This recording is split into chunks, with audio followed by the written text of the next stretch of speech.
Jonathan Ashford had built an empire on numbers.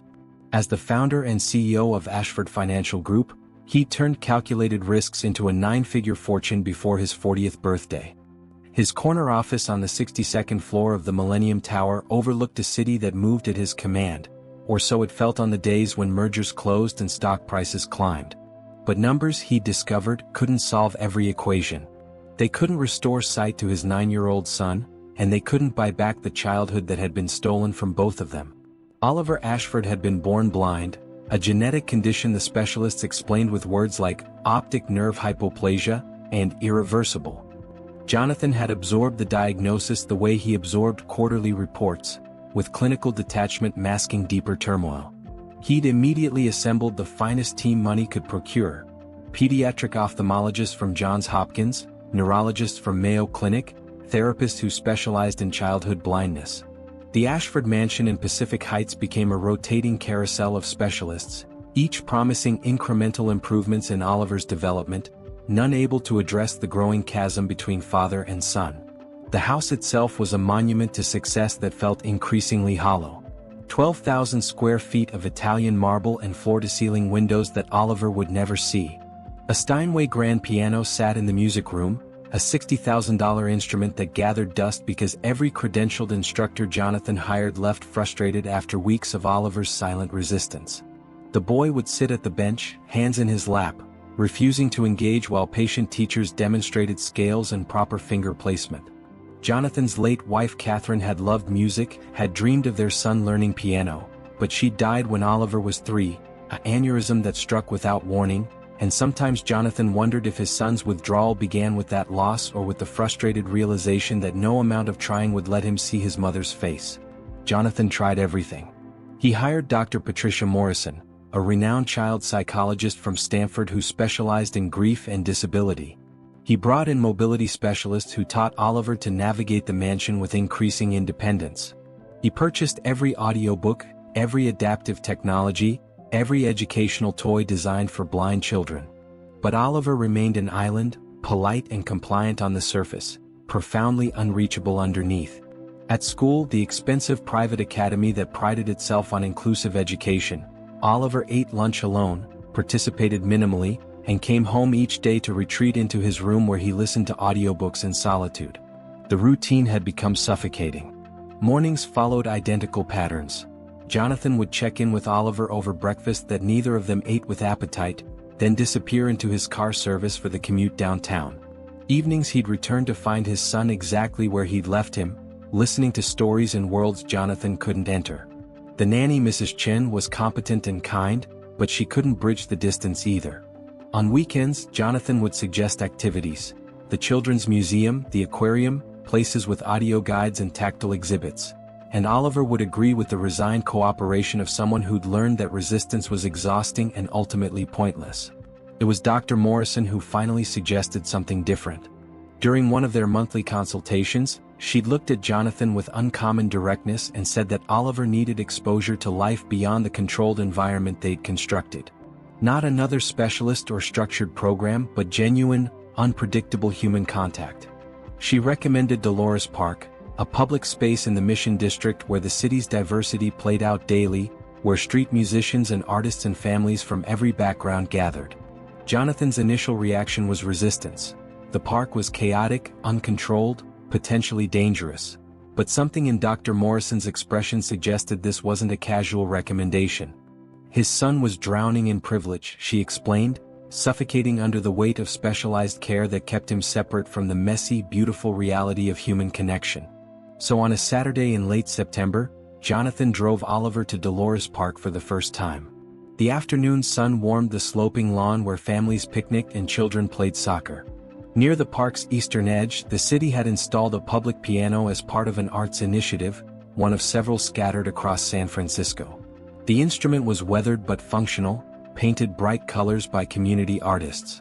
As Jonathan guided Oliver across the grass, he heard music drifting from that direction, something classical and unexpectedly sophisticated for a park setting. The pianist was a black teenager, maybe 15 or 16, dressed in clothes that had seen better days. A faded hoodie, jeans with holes that weren't fashion statements, sneakers held together with duct tape. His backpack leaned against the piano bench, overstuffed with what Jonathan assumed were his possessions. Everything about the boy's appearance triggered Jonathan's defensive instincts. This was exactly the kind of person he'd spent his life avoiding, the kind of situation his wealth was supposed to insulate against. Yet the music pouring from beneath those calloused fingers was undeniable. The teenager played Chopin's Nocturne in E-flat major with technical precision and emotional depth that Jonathan recognized even with his limited musical knowledge.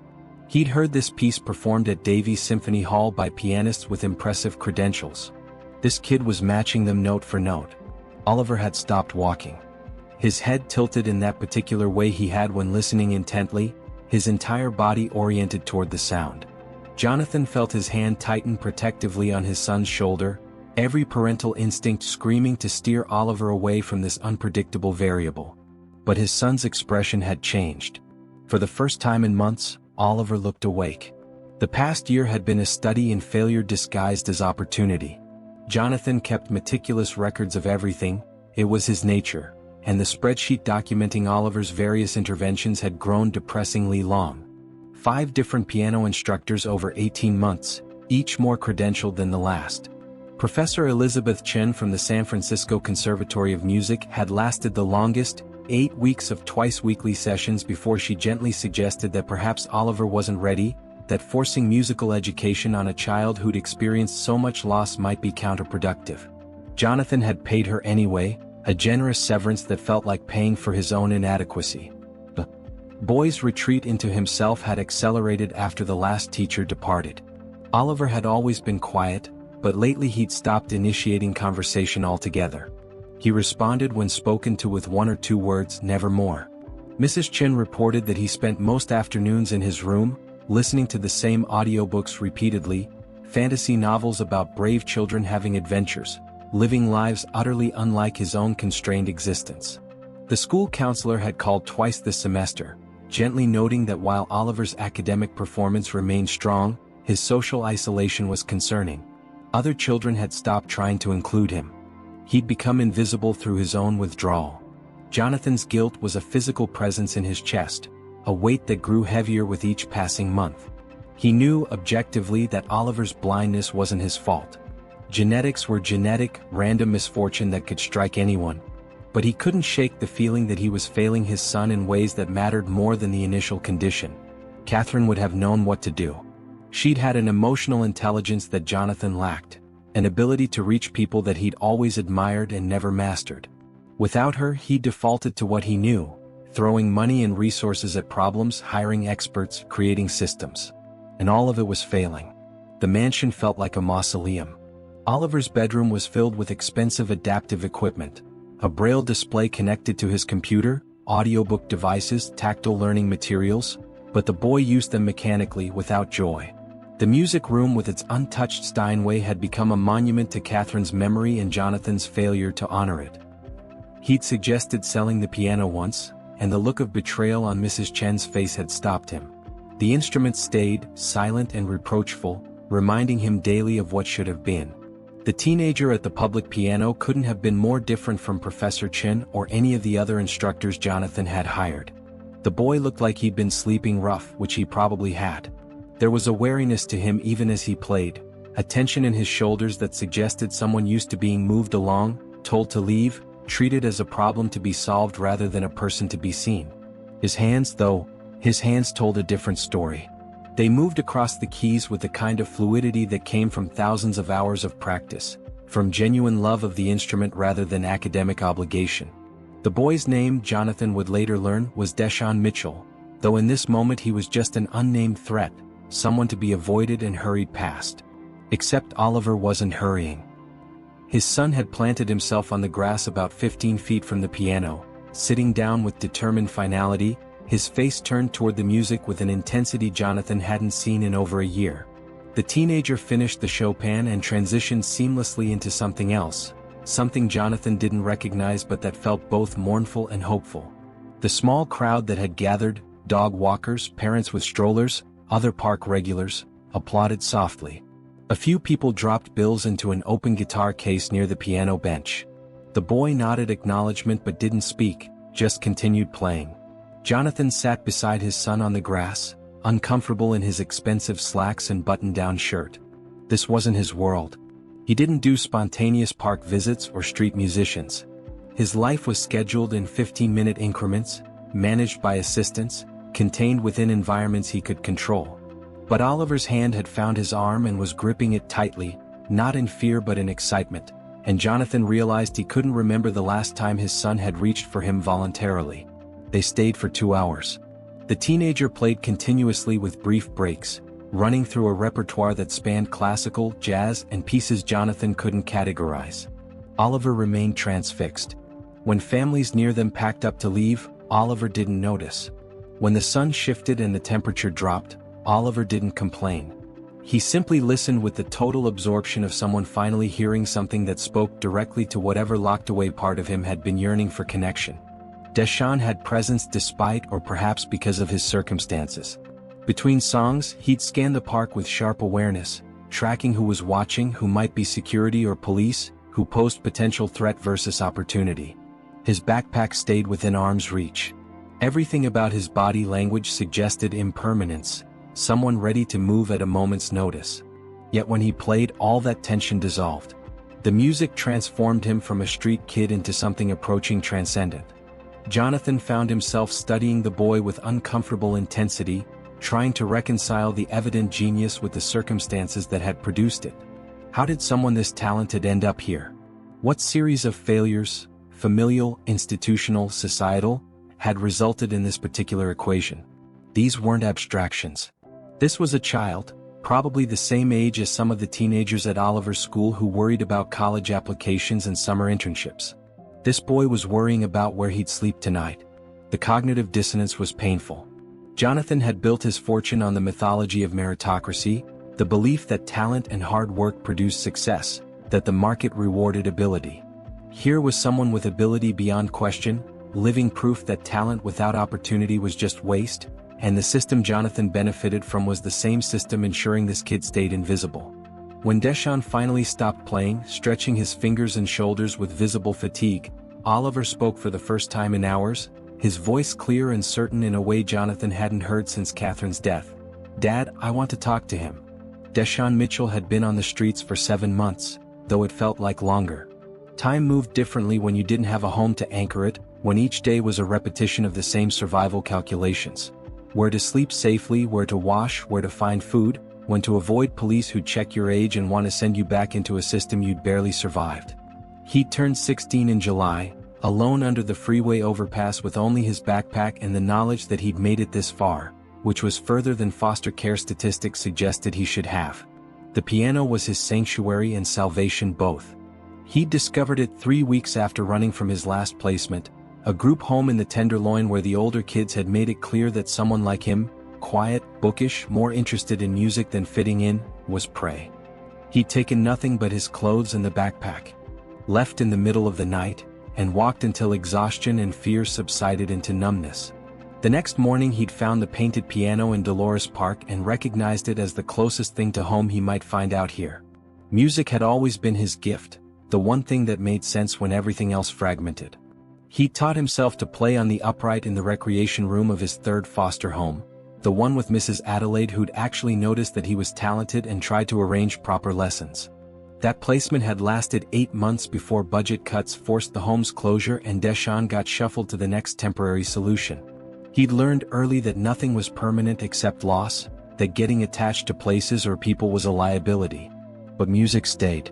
You couldn't take away what lived in your head and heart and muscle memory. The piano in the park was nothing like the concert grands he'd fantasized about playing someday. The keys stuck occasionally, the tuning was perpetually off by microtonals. Weather and public use had beaten the instrument into a rough approximation of its original purpose. But Deshaun had learned to work with its limitations, to adjust his playing to compensate, to make beautiful sound emerge from imperfect materials. That felt appropriate given his life. He played every day weather permitted, partly for the donations that kept him fed, partly because the music was the only space where he felt like himself rather than a problem to be managed or avoided. The blind kid had been watching him, or listening rather, since watching wasn't accurate, for over 2 hours and Deshaun had noticed. You developed instincts on the street about who was paying attention and why. Most people glanced, maybe paused for a song, then moved on. This kid had settled in with total focus, and the man beside him, father probably based on the protective body language and expensive clothes, kept checking his phone and watching Deshaun with the kind of suspicious assessment that was familiar.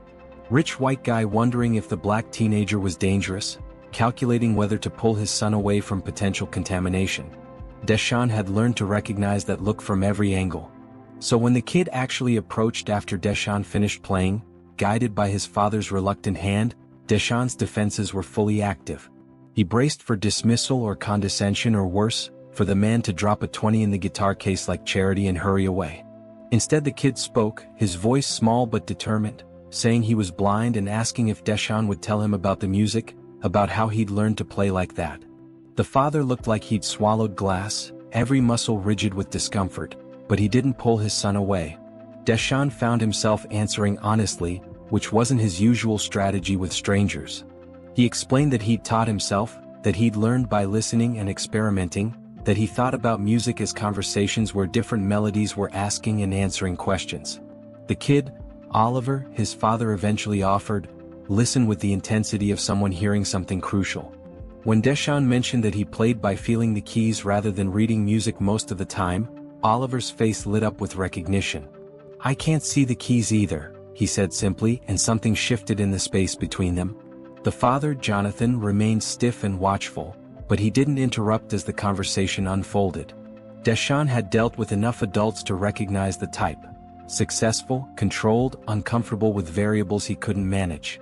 Money couldn't buy this kind of interaction, and that imbalance clearly unsettled him. But his son was engaged in a way that seemed unusual, almost desperate, reaching toward Deshaun's words like they were lifelines. Deshaun made a decision that was probably stupid but felt necessary. He asked Oliver if he wanted to try playing, if he'd like to feel how the piano responded. Oliver's entire body tensed with something between fear and longing, and his father started to object. Something about not wanting to impose, but Deshaun cut through the polite deflection. "I'm offering," he said directly to Oliver, ignoring Jonathan. "Your choice." The kid practically lunged toward the bench. Deshaun guided his hands to the keys, placing them in position, then put his own hands over Oliver's and played a simple melody, letting Oliver feel the motion and pressure and rhythm through the physical connection. Jonathan watched like someone witnessing a car accident, unable to look away despite the horror. But Oliver was smiling, actually smiling, laughing even as Deshaun showed him how to find middle C by touch, how to count the keys and create a mental map of the instrument. They spent 20 minutes at the piano, Deshaun teaching Oliver the basics of hand position and simple scales, explaining everything through sensation and sound rather than visual demonstration. The kid was bright, picking up concepts quickly, asking intelligent questions about why certain notes sounded good together and others created tension. His father stayed silent, jaw tight, hands clenched. Whatever internal battle Jonathan was fighting, Oliver was winning by simply being present, by showing more life in 20 minutes than his father had apparently seen in months. When they finally stopped, Oliver was breathless with excitement, asking when they could come back, whether Deshaun would be here tomorrow, could they do this again. Deshaun hesitated, his survival instincts screaming that getting attached to anyone was dangerous, that disappointment was inevitable. But the kid's hope was difficult to deny, and honestly teaching had felt good in a way Deshaun hadn't expected. So he said yes, he'd be here most days if weather cooperated, and watched something like relief cross Jonathan's face despite his obvious discomfort. As they walked away, Oliver clutching his father's hand and talking rapidly about the music, Deshaun sat back down at the piano and played something celebratory, something that felt like unexpected connection. A few park regulars applauded. The guitar case had more donations than usual. But what stayed with him was the memory of Oliver's expression, the recognition of someone who understood what it meant to be isolated and hungry for something that made sense of the isolation. They'd found each other across distances that should have been unbridgeable, and maybe, Deshaun thought, teaching this kid was something that mattered beyond just survival. If you've ever watched someone find connection where society said they shouldn't, if you believe that talent and humanity can exist anywhere regardless of circumstance, then this story might resonate in ways that matter. These kinds of encounters happen in the overlooked spaces of our cities, between people the world tells us don't belong. together, and they remind us that the most important things can't be scheduled or purchased. If that resonates with you, if you want more stories that challenge our assumptions about who deserves to be seen and heard, consider joining this community by subscribing to this channel. These stories need to be told, and they need people willing to listen. They returned to Dolores Park the next day and the day after that and every afternoon that week. Jonathan cleared his schedule with explanations to his assistant that felt inadequate. His son needed this, something important was happening, and drove Oliver to the Mission District like they were keeping appointments with destiny rather than a homeless teenager. Each time Deshawn was there, reliable as sunrise despite having no fixed address, sitting at the painted piano either playing for donations or waiting with visible relief when he saw them approaching. The routine developed organically, without formal agreements or payment discussions that would have made Jonathan more comfortable. Deshawn would play a piece, something beautiful and complex, while Oliver listened with total absorption. Then they'd work together at the piano, Deshawn guiding Oliver's hands, teaching him melodies and chord progressions through patient repetition and encouragement that never tipped into condescension. The teaching method was nothing like what the conservatory professor had attempted. There was no theory, no formal technique, just pure experiential learning through sound and touch and growing trust. Oliver transformed before Jonathan's eyes. The boy who'd spent months withdrawn and silent became animated, laughing when he hit wrong notes, determined to repeat passages until they felt right under his fingers. He asked questions constantly, about how Deshawn knew which notes to play, about whether music had colors even though neither of them could see, about the difference between playing technically correct versus playing with feeling. Deshawn answered everything with surprising insight, explaining music through metaphors and sensory descriptions that Oliver could grasp intuitively.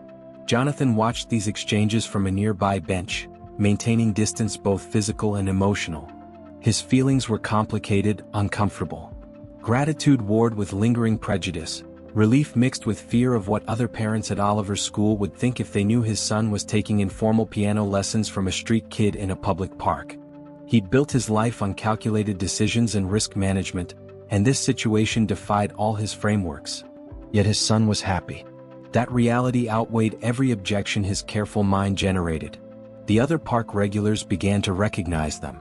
A few friendly nods, acknowledgement of the routine they'd established.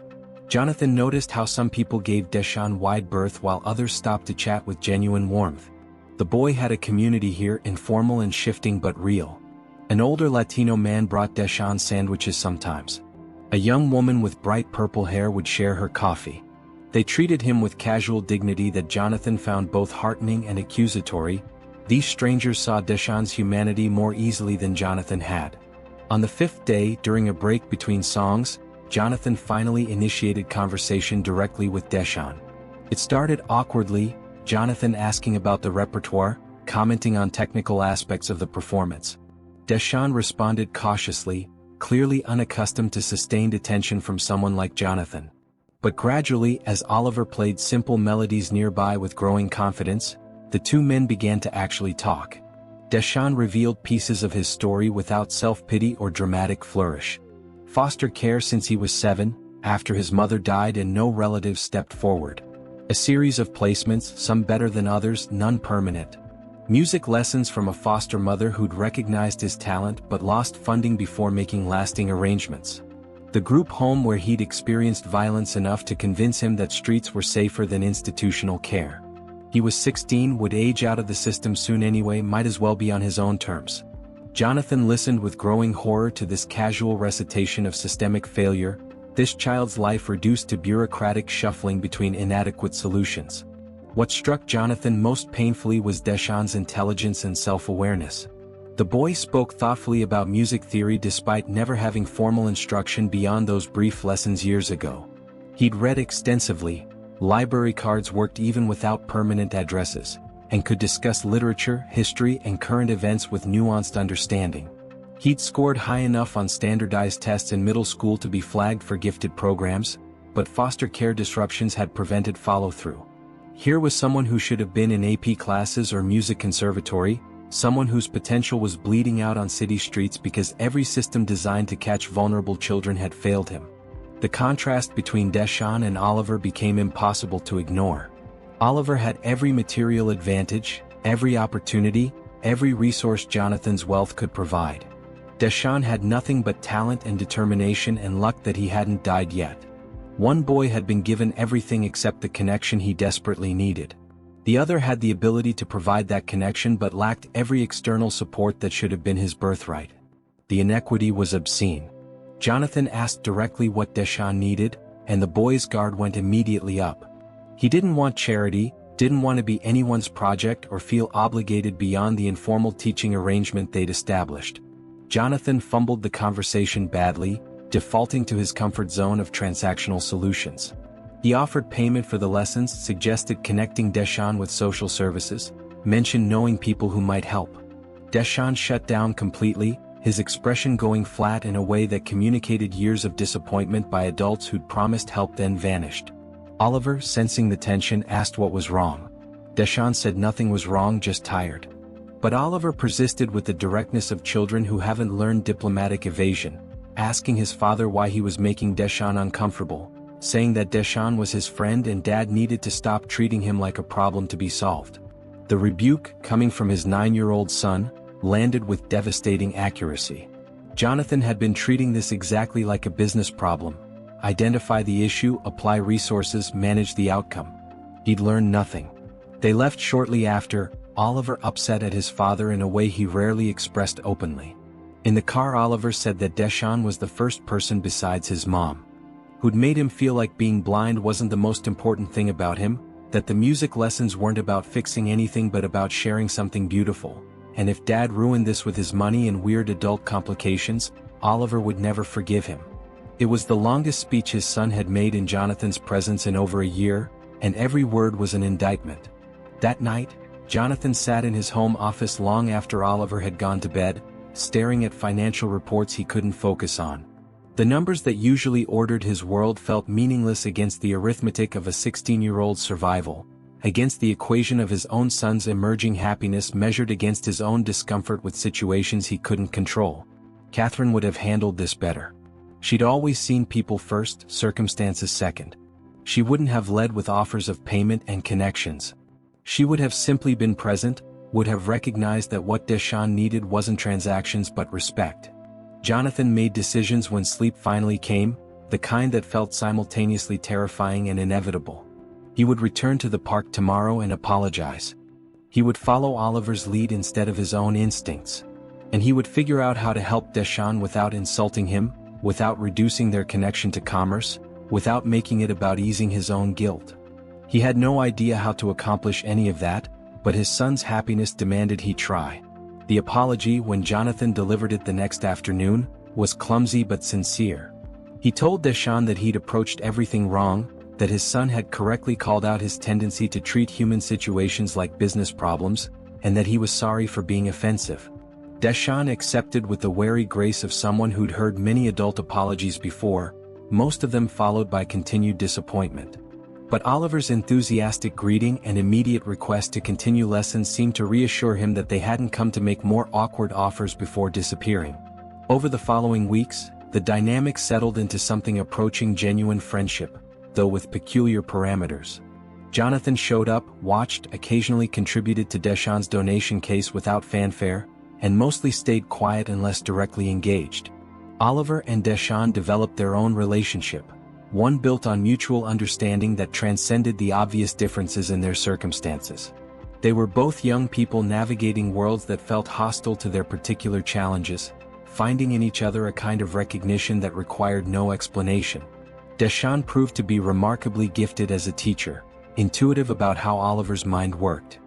He explained musical concepts through tactile experience and carefully chosen metaphors. Rhythm was like heartbeat, tempo like walking pace, harmony like conversation where different voices supported each other. Oliver absorbed these lessons with hunger that confirmed how desperately he'd been seeking exactly this kind of engagement. By the third week, he could play simple songs independently, and the joy on his face was something Jonathan photographed mentally, knowing he'd need to remember this transformation during harder moments.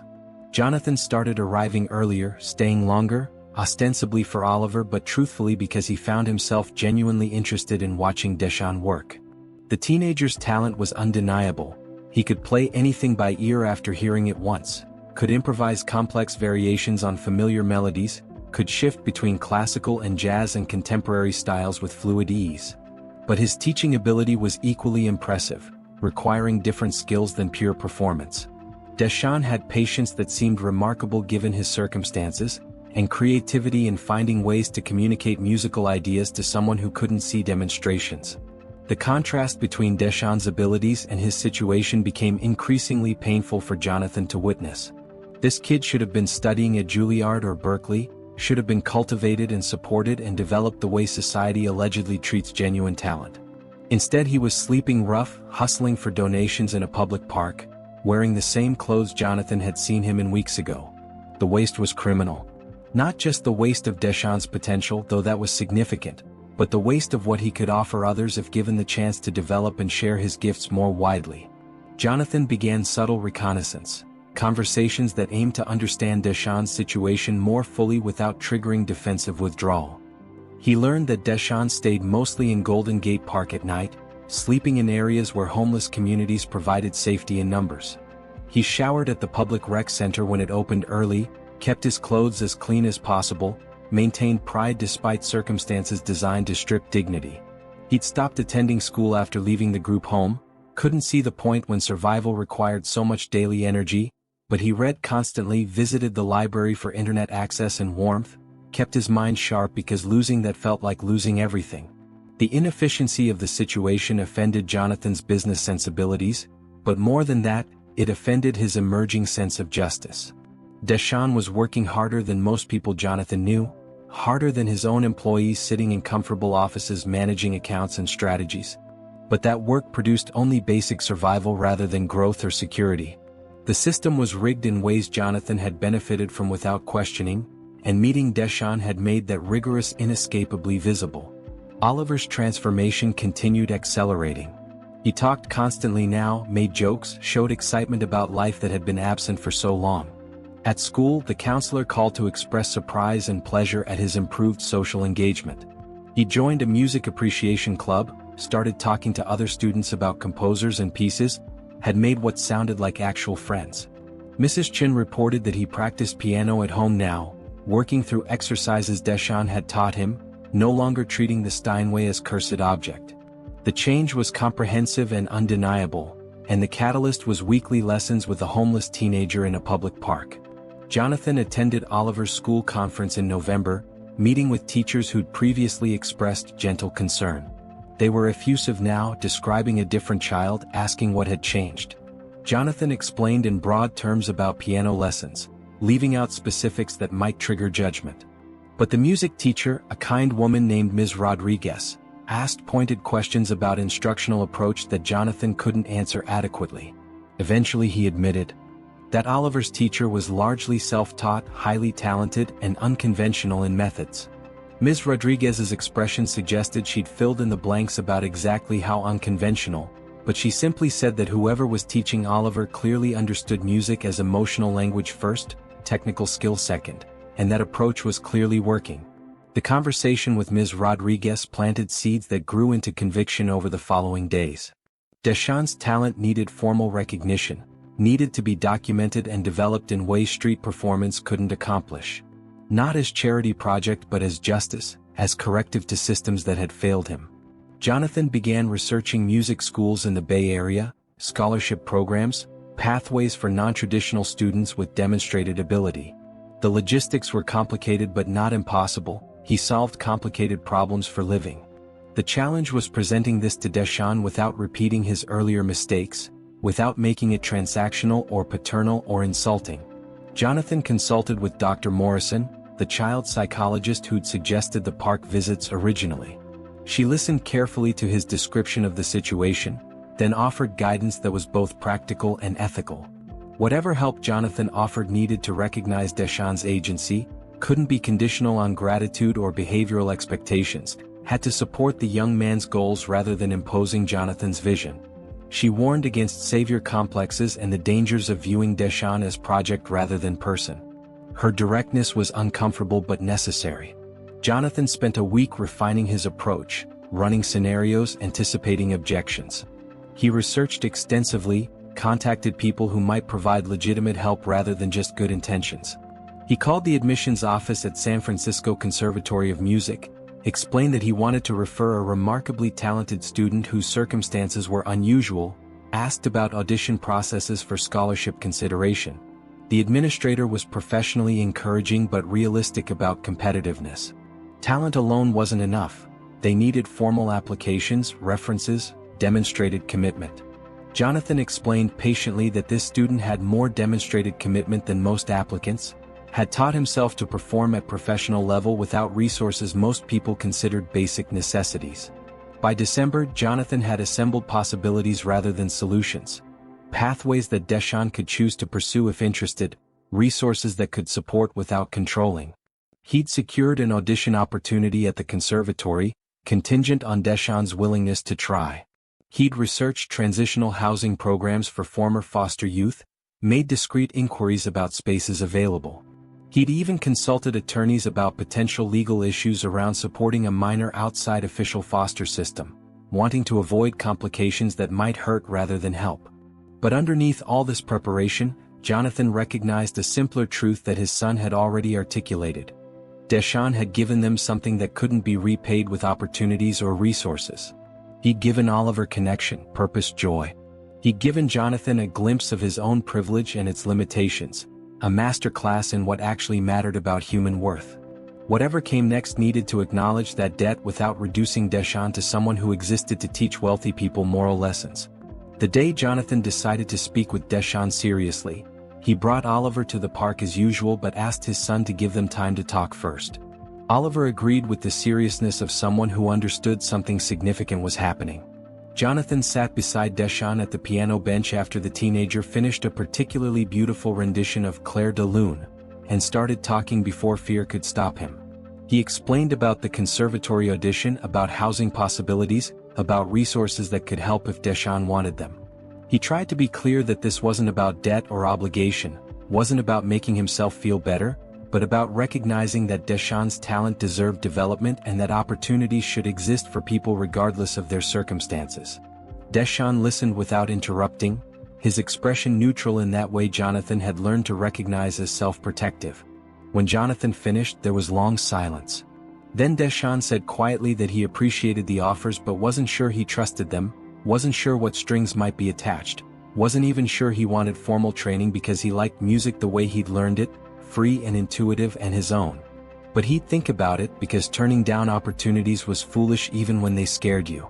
If you believe that talent deserves support regardless of circumstance, if you think opportunities should be available to everyone with ability and determination, then maybe you understand why offering help can be as fraught as needing it, why dignity matters as much as resources, and why the most meaningful changes happen when we recognize mutual humanity rather than just addressing inequality. If these stories about connection across impossible distances resonate with you, if you want to support narratives that challenge our assumptions about worth and opportunity, consider leaving a like on this video. It helps ensure these stories reach people who need to hear that bridges can be built even across chasms society insists are unbridgeable. Deshaun took 3 days to respond to Jonathan's offer, 3 days during which they maintained their usual routine while unspoken weight hung over every interaction. Oliver sensed the tension but respected it, focusing on his lessons while Deshaun and Jonathan circled around the conversation neither seemed ready to have.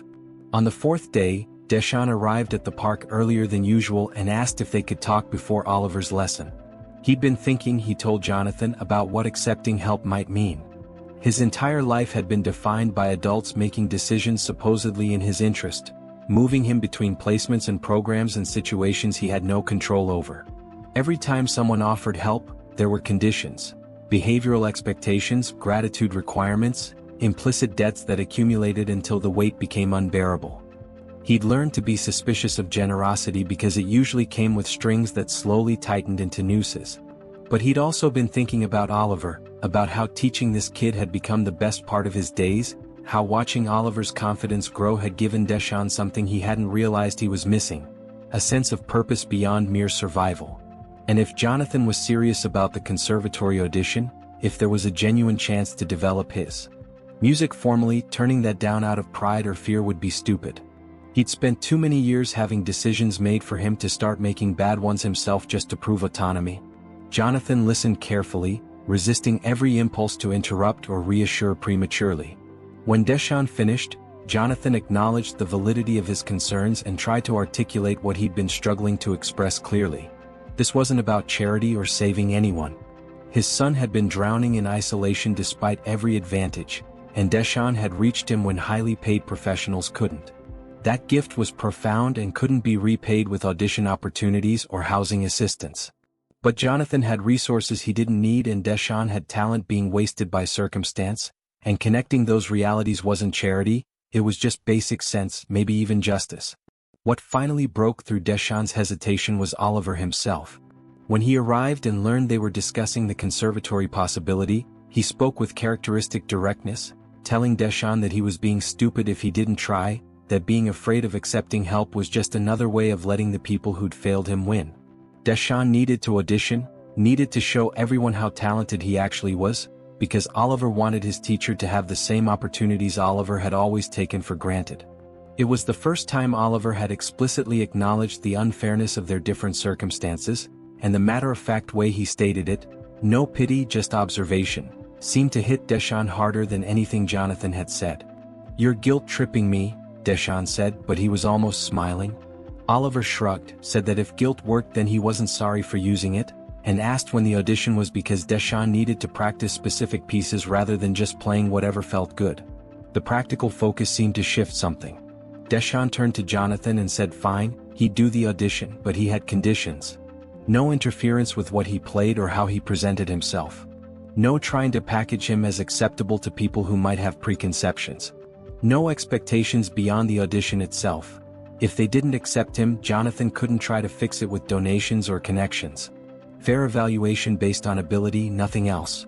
Jonathan agreed immediately to everything. The audition was scheduled for 3 weeks out, giving Deshawn time to prepare a formal repertoire. They'd require 3 pieces demonstrating different styles and technical abilities.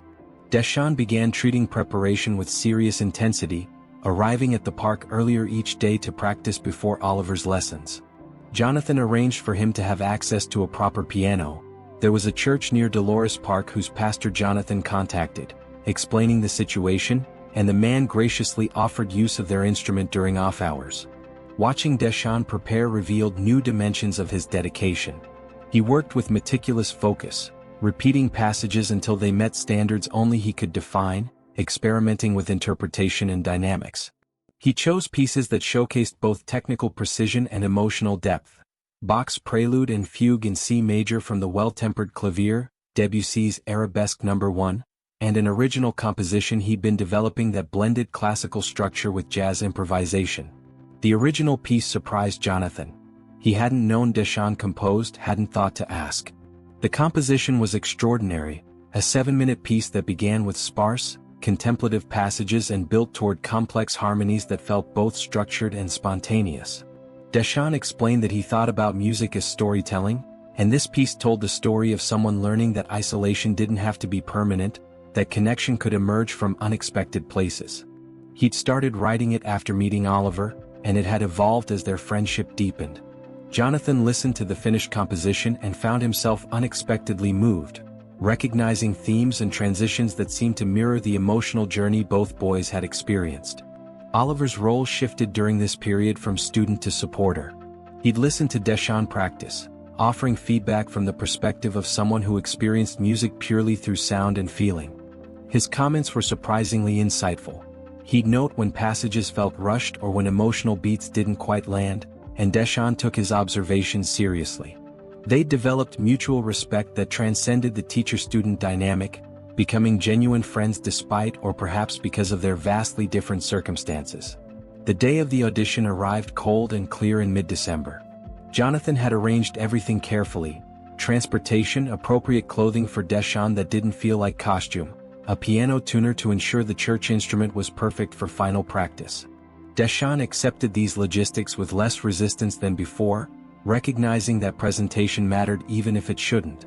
He wore simple black pants and a white button-down shirt that Jonathan had purchased after consulting with Deshawn about sizes and preferences. Nothing expensive or flashy, just appropriate for formal audition.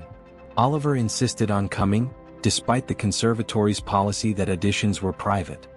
He waited in the lobby with Jonathan while Deshawn performed for the faculty panel. The wait felt eternal. Jonathan found himself more nervous than he'd been before major business presentations, his son's future somehow less anxiety-inducing than this teenager's audition. Oliver sat calmly, hands folded, occasionally mentioning that Deshawn would be fine because he was incredibly talented and the conservatory would be lucky to have him. When Deshawn finally emerged 90 minutes later, his expression was carefully neutral.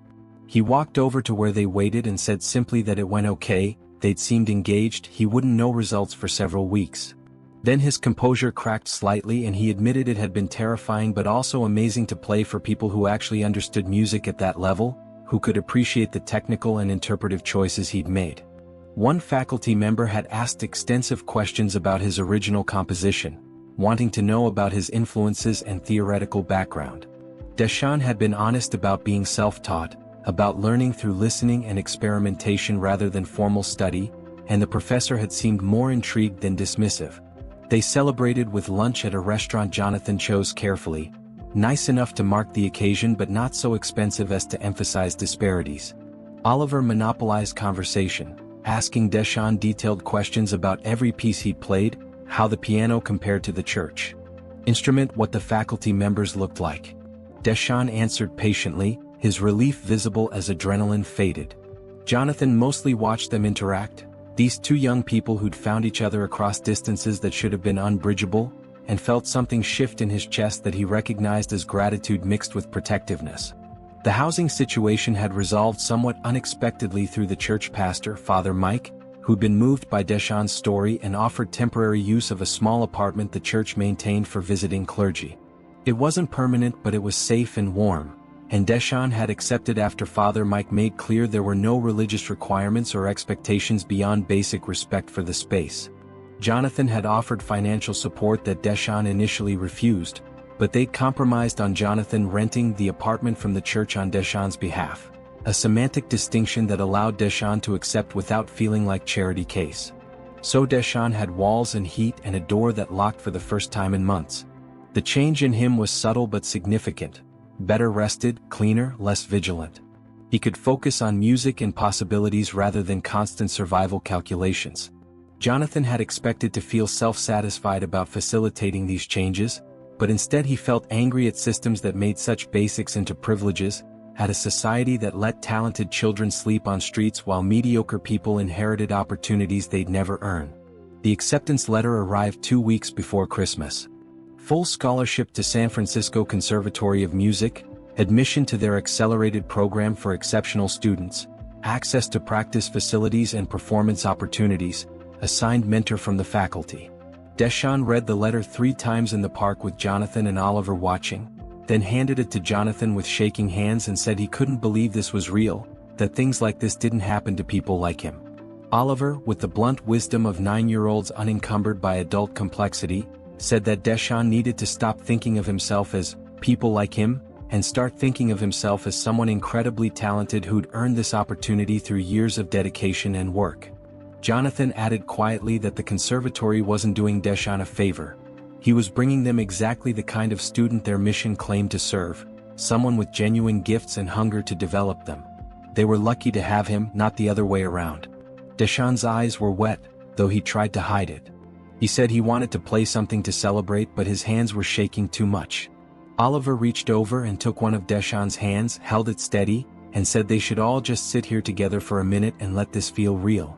So they did, 3 people sitting on a park bench in the winter sunlight, each changed by the others in ways that would echo through years to come.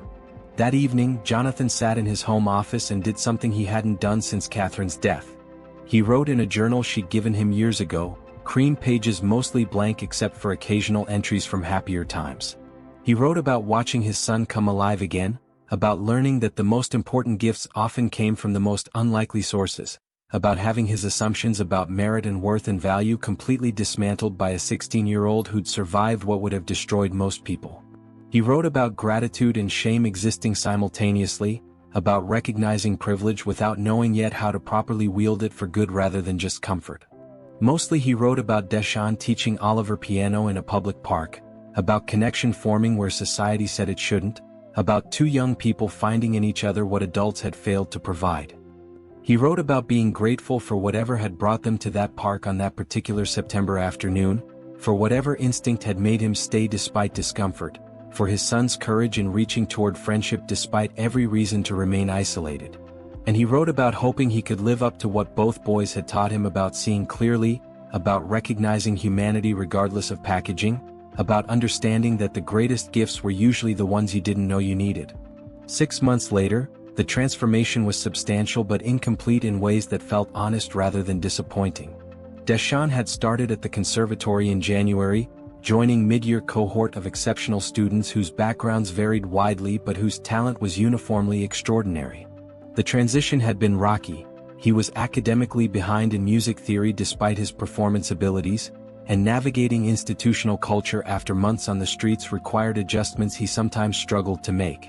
But he persevered with the same determination that had kept him alive and practicing through the worst circumstances, and his faculty mentor, a composer named Dr. Sarah Chin, proved both demanding and genuinely invested in his success. Oliver continued his own piano studies, now with a formal teacher Dr. Chen had recommended who specialized in working with blind students, but his weekly sessions with Deshaun remained central to his musical life. They'd evolved from teacher-student into collaborative friendship, sometimes playing duets that blended Oliver's careful technical precision with Deshaun's improvisational brilliance. Mrs. Rodriguez at Oliver's school had arranged for them to perform together at the spring concert, a 12-minute piece they'd composed jointly that told the story of their friendship through musical conversation. Jonathan had changed in ways harder to quantify but no less real. He'd reduced his hours at Ashford Financial, delegating more to executives he'd previously micromanaged, redirecting energy toward family and toward understanding systems that created situations like Deshaun's. He joined the board of a nonprofit working on foster care reform, bringing financial expertise but mostly listening and learning from people who'd lived what he'd only witnessed. He donated substantially but tried to do so thoughtfully, asking questions about effectiveness and community input rather than just writing checks to ease conscience. The relationship between Jonathan and Deshaun remained somewhat formal, both of them navigating uncertain territory. They weren't father and son.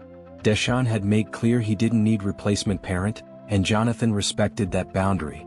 But they'd become something more than acquaintances, bound by Oliver and by mutual recognition of debts that couldn't be fully articulated.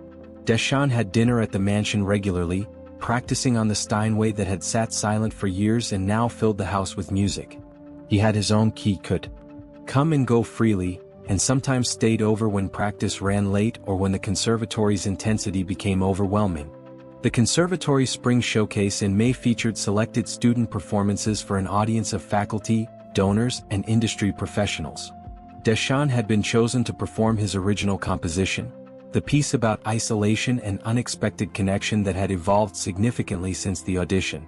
He'd expanded it to 15 minutes, adding movements that explored themes of struggle, growth, and gratitude. The technical demands were substantial, requiring both precision and emotional vulnerability. Jonathan and Oliver sat in the audience at the conservatory's concert hall, surrounded by people who represented the classical music establishment, wealthy patrons, accomplished musicians, critics who could make or break emerging careers. Oliver wore his best suit and a nervous expression, whispering to his father that he hoped Deshaun wouldn't be too scared, that he'd remember to breathe like they'd practiced. Jonathan squeezed his son's hand, equally nervous, understanding that this performance meant more than just musical evaluation. It was Deshaun claiming space in a world that had tried to deny his existence. When Deshaun walked onto the stage, Jonathan barely recognized him. Not because he looked different, the formal concert attire was similar to audition clothes, but because his entire bearing had transformed. The wary defensive posture had straightened into confidence, the careful neutral expression replaced by focus and determination. He sat at the grand piano, adjusted the bench with practiced efficiency, and paused for a moment of stillness before beginning to play. The music that emerged was devastating in its beauty and honesty. The opening movement was sparse and lonely, notes scattered like questions without answers, conveying isolation with painful clarity. Oliver gripped Jonathan's hand tighter, recognizing himself in those passages. The second movement built complexity gradually, introducing harmonies that suggested possibility, connection forming tentatively between melodic lines. The third movement was where Deschamps' improvisational genius showed fully. He played with technical precision but emotional spontaneity, making the piano sing and weep and laugh. The final movement brought everything together, all the themes interweaving into something that felt inevitable and earned rather than forced. It wasn't triumphant in simplistic ways. There were minor keys and unresolved tensions that acknowledged ongoing struggle. But there was also hope, genuine and hard-won, and the final progression resolved into major chords that felt like breathing after holding your breath too long. When Deschamps finished, lifting his hands from the keys, the hall was silent for 3 heartbeats before erupting in applause. People stood, including critics who Jonathan had been told rarely showed such enthusiasm. Deschamps stood and bowed, allowing himself a small smile, and his eyes found Jonathan and Oliver in the crowd. Oliver was crying openly, not bothering to hide tears, and Jonathan felt his own vision blur. He'd witnessed many impressive performances in his life, but nothing had ever felt this personal, this meaningful. This was someone they knew, someone they cared about, claiming space he'd earned through talent and determination despite every barrier society had erected. Afterward, during the reception, Jonathan watched Deschamps navigate conversations with donors and faculty with increasing comfort. Dr. Chin introduced him to a talent scout from a major recording label who expressed interest in hearing more original compositions. A renowned pianist told Deschamps his playing showed promise that could develop into genuine artistry with continued work. These were the connections that launched careers, the opportunities that transformed talented students into professionals. Deschamps was holding his own, still cautious but no longer expecting rejection or dismissal. Oliver stayed close to Deschamps when crowds permitted, proud of his friend in ways he articulated clearly to anyone who'd listen. He explained to a somewhat bewildered board member that Deschamps had taught him piano in a park when he was sad, that his friend was the most talented person he knew, and that people should pay attention because Deschamps was going to be famous someday. The board member seemed charmed by Oliver's certainty and mentioned it to Jonathan later, commenting on what a delightful son he had. Jonathan agreed and added that Oliver had taught him more about what mattered than any business success ever had. In the car driving home that night, Oliver asleep in the back seat and Jonathan navigating familiar streets, he thought about the improbable chain of events that had brought them here. A psychologist's suggestion to visit a park. A homeless teenager with extraordinary talent. A blind boy hungry for connection. A father desperate enough to override prejudice and discomfort. None of it should have worked. Every social barrier and systemic inequality suggested these people shouldn't have found each other, shouldn't have formed bonds that defied every demographic prediction. But they had, and the result was 3 lives fundamentally altered. Deschamps had opportunities now, a future opening before him that had seemed impossible 8 months ago. Oliver had confidence and joy and purpose that therapy and expensive interventions had failed to provide. And Jonathan had been transformed in ways he was still processing. His understanding of worth and merit and justice completely reconfigured by knowing this remarkable young man who'd survived what would have broken most people. The challenges weren't over. Deschamps still had trauma to process, academic gaps to fill, a system to navigate that wasn't designed for people with his background. Oliver still had disability-related struggles, social situations that were difficult, his mother's absence that ached. Jonathan still had privilege he didn't fully know how to wield responsibly, a tendency toward control that required constant monitoring. But they had each other now, an unlikely chosen family bound by gratitude and genuine affection. Jonathan had learned that the most valuable things couldn't be purchased or controlled, that the greatest gifts often came from people society taught you to fear or ignore, that connection happened in the spaces between circumstances when you were willing to see clearly. He'd learned that his son was braver than he'd ever been, that a homeless teenager had more to teach than the most expensive consultants, that music could be a language that transcended every barrier when played with honesty and heart. As he pulled into the driveway of the mansion that felt less empty now, more filled with sound and life and possibility, Jonathan thought about how close he'd come to walking past Deschamps that first day too. Pulling Oliver away from the park piano and never returning. How easy it would have been to listen to prejudice and fear rather than his son's instinct toward connection. How much they all would have lost if he'd chosen safety over risk, familiarity over the uncertain gift of seeing someone clearly. The story didn't have a neat ending because real stories never do. Deschamps would face continued challenges, moments of doubt and difficulty. Oliver would have setbacks and struggles. Jonathan would make mistakes in his fumbling attempts to help and learn. But they'd face these things together now, supporting each other across differences that made their connection richer rather than impossible. They'd chosen to see each other's humanity rather than circumstances, to build bridges rather than accept barriers, to recognize that talent and worth existed everywhere if you were willing to look without preconceptions. If this story has moved you, if you've seen yourself in any of these characters or recognized moments when you had the choice to see clearly or stay comfortable, then perhaps you'll carry something forward from this telling. Maybe you'll notice the talented people society trains you to overlook, the connections waiting to form if you move past fear, the ways that our assumptions about worth and merit and who deserves opportunities might need examination. Maybe you'll remember that the person you're most tempted to dismiss might be exactly the person you need most, that gifts come wrapped in unexpected packages, and that gratitude should flow in all directions when genuine connection forms. If these themes resonate, if you have stories about unlikely friendships or moments when someone surprised every assumption you'd made about them, share them in the comments below. These stories matter, these connections need celebrating, and every time we witness people seeing each other across divides that shouldn't exist, we're reminded that humanity transcends all the categories we use to keep each other separate. Thank you for listening to this story, for staying until the end, and for perhaps reconsidering who you see and how you see them when you move through the world.